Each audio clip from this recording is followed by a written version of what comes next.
Assalamu alaikum, I'm Aisha and you're watching Samaa News. Here are today's headlines.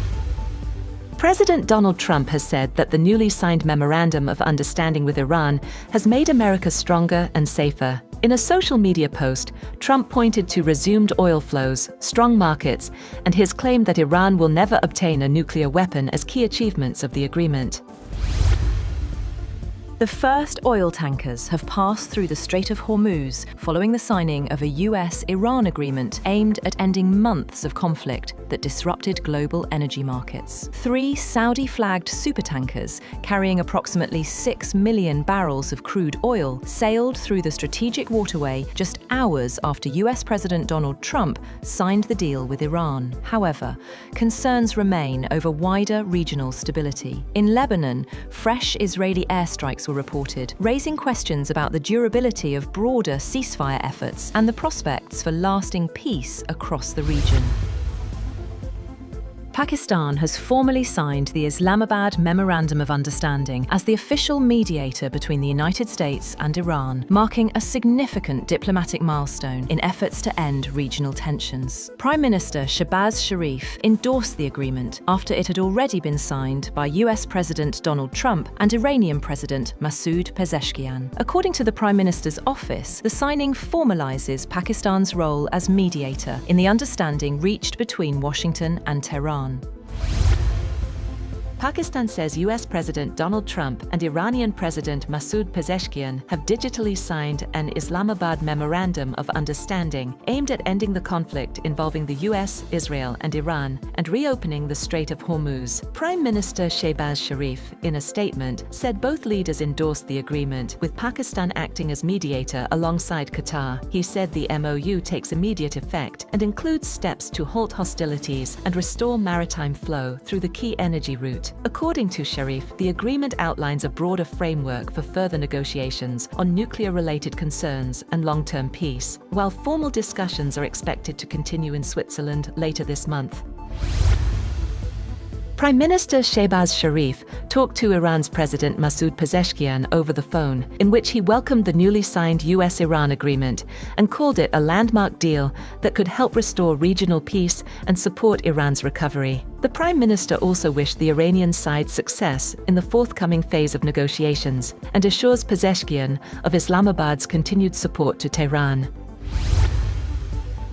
The US Department of Justice is reportedly investigating financial transactions linked to Iranian Supreme Leader Mujtaba Khamenei as part of a broader probe into alleged money laundering and corruption. According to a Bloomberg News report, investigators are examining how entities associated with Khamenei may have built a global investment portfolio with exposure to major Wall Street institutions. The investigation is also reviewing the role of several US banks in transactions connected to firms reportedly overseen by Khamenei, with scrutiny focused on potential compliance and regulatory concerns.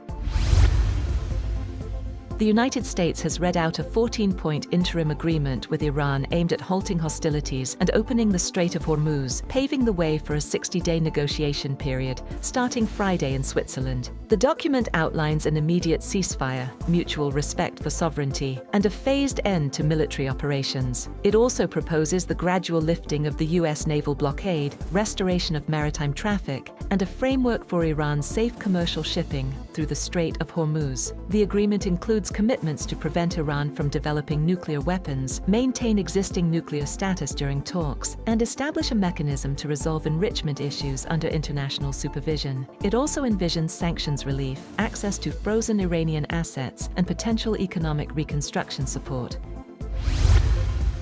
China has welcomed the signing of a memorandum of understanding between the United States and Iran, urging all parties to fully respect their commitments under the agreement. The Chinese Foreign Ministry said the deal should be implemented in good faith to ensure lasting stability, particularly in global energy and maritime security. It emphasized the importance of safeguarding shipping routes through the Strait of Hormuz, a key corridor for global oil trade. Beijing said the concerns of the international community must be considered to prevent further disruptions to global markets. Meanwhile, Iran's chief negotiator, Mohammad Bakr Kalibaf, says that the Strait of Hormuz will not return to pre-war conditions following a peace deal with the United States. Speaking on Iranian media, Kalibaf said Iran would still operate within international law and rules of navigation, but insisted the situation in the strategic waterway has fundamentally changed. He also referenced a reported US-Iran memorandum saying $300 billion in investment has been allocated for Iran, including reconstruction funding. Pakistan has criticized India for using water infrastructure to gain strategic leverage, with Foreign Minister Ishaq Dar warning that weaponization of water would have serious consequences. In a recorded video message, Dar said that 17 projects on the Indus River system could give New Delhi what he called the tools for hydro-hegemony. He also urged respect for international treaties and cooperative management of shared water resources.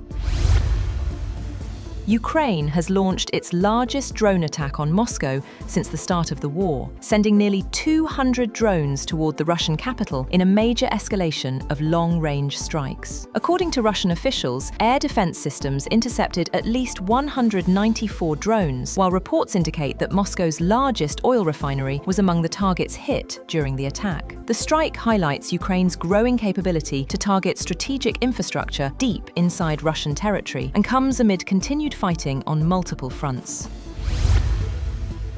US Defense Secretary Pete Hegseth has announced a comprehensive review of American troop deployments across Europe, signaling a possible reassessment of Washington's military footprint on the continent. Speaking at NATO headquarters in Brussels, Hegseth said the review could last up to 6 months and would include consultations with the US Congress. He also warned that the United States could withhold part of its NATO contributions if member states fail to meet their defense spending commitments, criticizing what he described as free-riding allies that rely heavily on American military support.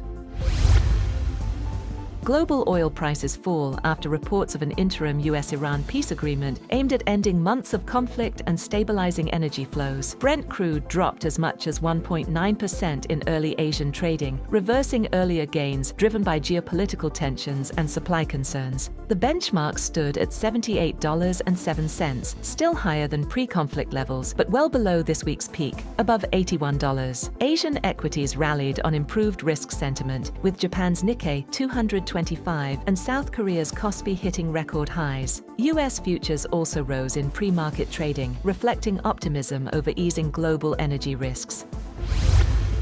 That's all for now. For more updates, visit www.samaa.tv. Thank you for watching Samaa News.